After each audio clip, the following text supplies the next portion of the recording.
একটা সময়ের পর সংসারটা হয়ে যায় শুধুই দায়বদ্ধতা। সংসার সামলানো, ছেলে মেয়ের দায়িত্ব পালন করা, সবার মন রাখার চেষ্টা করা, এভাবেই কেটে যায় সংসার।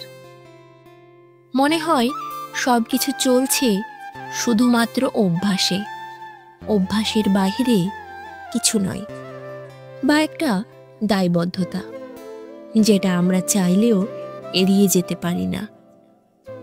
ব্যাস, সংসার হচ্ছে, কিন্তু একে অপরের প্রতি কতটুকু ভালোবাসা আছে সেটা জানার কিংবা বোঝার দরকার পড়ে না।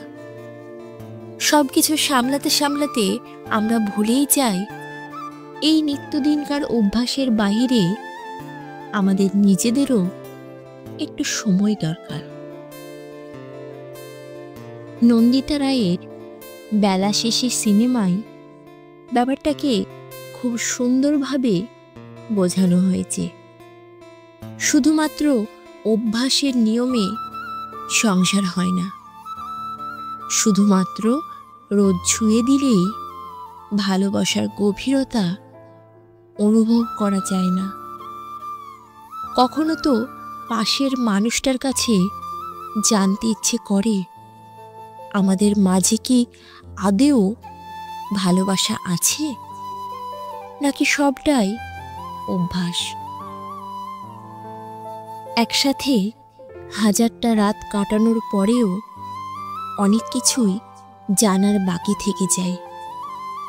এত বছর পরও অনেক কথাই না বলা রয়ে যায় পাশের মানুষটাকে, অথচ হাতের উপর হাত রেখে একসাথে পার করে দিয়েছে জীবনের অনেকগুলো বসন্ত।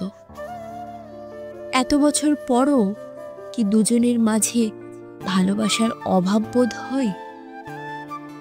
হয়। ভালোবাসার তীব্র অভাবে হাহাকার করতে থাকে কিছু কিছু সম্পর্ক।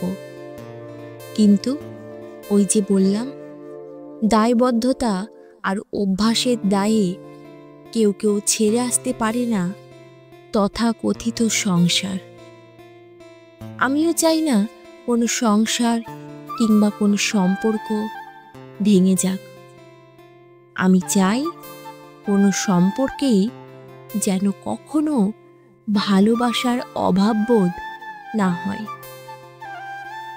ছোট্ট এই জীবনে ভালোবাসার অভাব মানুষকে ভীষণ করে একা করে দেয়, সেটা যে কোনো বয়সে যে কোনো মানুষকে। ভালোবাসা এবং নির্ভরতায় বাঁচুক আমাদের প্রতিটি সম্পর্ক, আমাদের প্রতিটি সংসার।